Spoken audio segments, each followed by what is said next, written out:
ত্রয়োদশ জাতীয় সংসদ নির্বাচনের পর সরকার গঠনের প্রক্রিয়া শুরু হতেই দৃশ্যপটে এসেছে নতুন এক সাংবিধানিক বিতর্ক। নির্বাচনে নিরঙ্কুশ বিজয়ের পর বিএনপি সংবিধান সংস্কার পরিষদের সদস্য হিসেবে শপথ নিতে অস্বীকৃতি জানিয়েছে।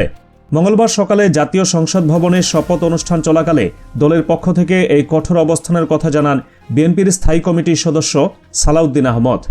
সংবিধান সংস্কার পরিষদের শপথ বর্জন করায় তাৎক্ষণিক প্রতিক্রিয়া এসেছে ছাত্র সংগঠন ও রাজনৈতিক জোটের পক্ষ থেকে। বিশেষ করে ডাকসু ভিপি ও ছাত্র শিবির নেতা আবু সাদিক কায়েম বিএনপির এই সিদ্ধান্তের তীব্র সমালোচনা করে রাজপথে নামার হুঁশিয়ারি দিয়েছেন। এর ফলে সরকার গঠনের শুরুতেই জুলাই সনদের বাস্তবায়ন এবং সংবিধান সংস্কার নিয়ে বড় ধরনের সংকটের আভাস পাওয়া যাচ্ছে।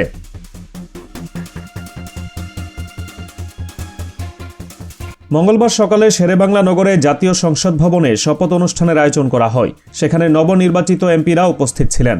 অনুষ্ঠানের ঠিক আগ মুহূর্তে বিএনপির স্থায়ী কমিটির সদস্য সালাউদ্দিন আহমদ গণমাধ্যমের সামনে দলের অবস্থান পরিষ্কার করেন। তিনি স্পষ্ট জানান, নির্বাচনে বিজয়ী বিএনপির এমপিরা ত্রয়োদশ জাতীয় সংসদের সদস্য হিসেবে শপথ নিলেও সংবিধান সংস্কার পরিষদের সদস্য হিসেবে তারা শপথ নেবেন না। এই সিদ্ধান্তের পেছনে বিএনপি সাংবিধানিক ও আইনি যুক্তি দাঁড় করিয়েছে। সালাউদ্দিন আহমদ তার হাতে থাকা একটি ফর্ম দেখিয়ে সরাসরি বলেন, তারা কেউ সংবিধান সংস্কার পরিষদের সদস্য হিসেবে নির্বাচিত হননি এবং বর্তমান সংবিধানে এই বিষয়টি এখনও অন্তর্ভুক্ত করা হয়নি। বিএনপির এই জ্যেষ্ঠ নেতা আইনি ব্যাখ্যা দিয়ে বলেন, গণভোটের রায়ে সংবিধান সংস্কার পরিষদ গঠনের কথা থাকলেও সেটি কার্যকর করতে হলে আগে তা সংবিধানে অন্তর্ভুক্ত করতে হবে। সংবিধান সংস্কার পরিষদের সদস্যদের কে শপথ পড়াবেন তার কোনো সুনির্দিষ্ট বিধান এখনও তৈরি হয়নি। সালাউদ্দিন আহমদ উল্লেখ করেন, শপথের জন্য নির্ধারিত যে ফর্মটি সংবিধানের তৃতীয় তফসিলে রয়েছে সেটি সংসদ সদস্য হিসেবে শপথের জন্য প্রযোজ্য, কিন্তু সংবিধান সংস্কার পরিষদের শপথের জন্য আলাদা কোনো ফর্ম সংবিধানে নেই। বিএনপি মনে করে আগে সাংবিধানিক প্রক্রিয়ায় জাতীয় সংসদে বিষয়টি গৃহীত হতে হবে, এরপরই শপথের বিধান করা সম্ভব। দলের চেয়ারম্যান তারেক রহমানের নির্দেশেই এই সিদ্ধান্ত নেওয়া হয়েছে বলে তিনি নিশ্চিত করেন।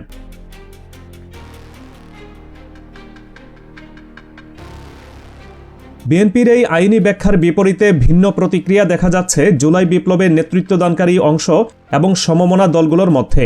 সংবিধান সংস্কার পরিষদের শপথ না নেওয়ায় বিএনপির মনোভাবকে সংস্কার বিরোধী হিসেবে আখ্যায়িত করেছেন ডাকসু ভিপি ও ছাত্র শিবির নেতা আবু সাদিক কায়েম।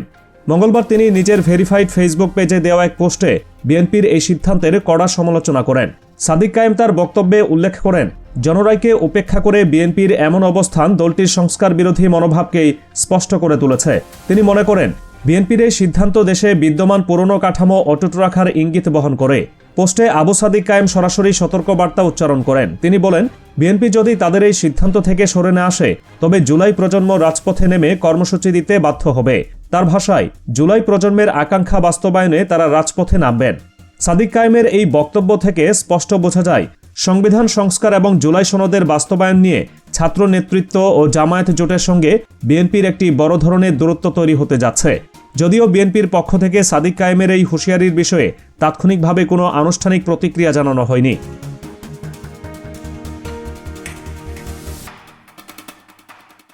শপথ অনুষ্ঠানের ভেতরে দৃশ্যপট ছিল বেশ তাৎপর্যপূর্ণ। সংসদ সচিবালয়ের আয়োজনে শপথ অনুষ্ঠান পরিচালনা করেন সংসদ সচিব কানিজ মৌলা। অনুষ্ঠানের মূল কেন্দ্রবিন্দুতে ছিলেন বিএনপি চেয়ারম্যান তারেক রহমান। তার ডান পাশে আসন গ্রহণ করেন দলের প্রবীণ নেতা খন্দকার মোশাররফ হোসেন, আর বাম পাশে ছিলেন মহাসচিব মির্জা ফখরুল ইসলাম আলমগীর। শপথ গ্রহণের জন্য সামনের সারিতে যারা বসেছিলেন তাদের বসার ক্রম ছিল দেখার মতো। বাম দিক থেকে পর্যায়ক্রমে বসেছিলেন সালাউদ্দিন আহমদ, আমির খসরু মাহমুদ চৌধুরী, ডক্টর মঈন খান এবং গোয়েশ্বর চন্দ্র রায়। এরপর খন্দকার মোশাররফ হোসেন, মাঝখানে তারেক রহমান এবং তার পাশে মির্জা ফখরুল। তাদের পরে ছিলেন মির্জা আব্বাস, ইকবাল হাসান মাহমুদ টুকু, মেজর হাফিজউদ্দিন আহমেদ এবং এজেডএম জাহিদ হোসেন। সবার ডানে বসেছিলেন আন্দালিব রহমান পার্থ। প্রধান নির্বাচন কমিশনার এএম নাসির উদ্দিন নবনির্বাচিত সংসদ সদস্যদের শপথ বাক্য পাঠ করান।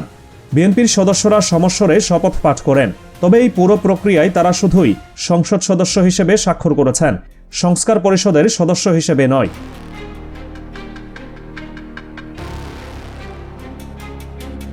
এই জটিলতার সূত্রপাত হয় ত্রয়োদশ জাতীয় সংসদ নির্বাচনের সঙ্গে অনুষ্ঠিত গণভোটের ফলাফল এবং পরবর্তী আদেশের মধ্য দিয়ে। নির্বাচনে গণভোটে হ্যাঁ জয়যুক্ত হওয়ায় জুলাই সনদে অন্তর্ভুক্ত সংস্কার প্রস্তাবগুলো বাস্তবায়নের দায়িত্ব বর্তায় সংবিধান সংস্কার পরিষদের উপর। দীর্ঘ 1 বছরের আলোচনা, সংলাপ ও তর্ক বিতর্কের পর রাষ্ট্র সংস্কারের উদ্যোগগুলো নিয়ে গত 17 অক্টোবর জাতীয় সনদ চূড়ান্ত করা হয় এবং স্বাক্ষরিত হয়। কিন্তু সমস্যা দেখা দেয় এই সনদের বাস্তবায়ন প্রক্রিয়া নিয়ে। বিভিন্ন রাজনৈতিক দলের মধ্যে এ নিয়ে তীব্র মতবিরোধ ছিল।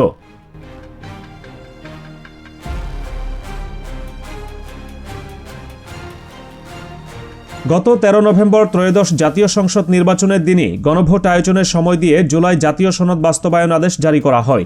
সেই আদেশে বলা হয়েছিল, গণভোটে হ্যাঁ বিজয়ী হলে এই আদেশ জারির পর অনুষ্ঠেয় জাতীয় সংসদ নির্বাচনে জয়ীদের সমন্বয়ে সংবিধান সংস্কার পরিষদ গঠিত হবে। এই পরিষদ সংবিধান সংস্কার বিষয়ে সব ধরনের ক্ষমতা প্রয়োগ করতে পারবে। সংসদ সচিবালয় থেকেও সোমবার জানানো হয়েছিল, নবনির্বাচিত সদস্যরা প্রথমে এমপি হিসেবে শপথ নেবেন এবং এরপর সংবিধান সংস্কার পরিষদের সদস্য হিসেবে শপথ নেবেন। কিন্তু বিএনপি সেই নির্দেশনার দ্বিতীয় অংশটি প্রত্যাখ্যান করে শুধুমাত্র এমপি হিসেবে শপথ নিয়েছে।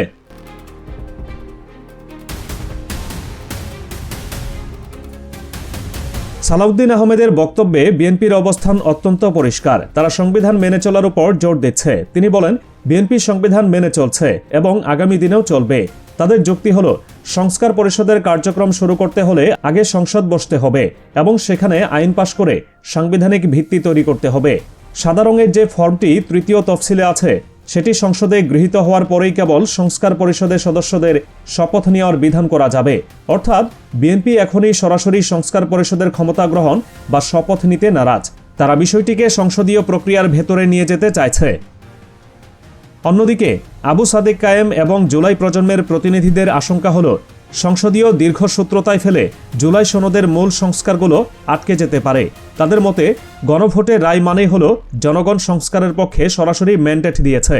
তাই এমপি হিসেবে শপথ নেওয়ার পাশাপাশি সংস্কার পরিষদের সদস্য হিসেবে শপথ না নেওয়াটা জনরায়ের অবমাননা। সাদিক কায়েমের বক্তব্যে জুলাইয়ের আকাঙ্ক্ষা বাস্তবায়নের যে কথা বলা হয়েছে, তা মূলত রাষ্ট্র সংস্কারের সেই মৌলিক এজেন্ডাগুলোকে নির্দেশ করে, যা দীর্ঘ আন্দোলনের ফসল।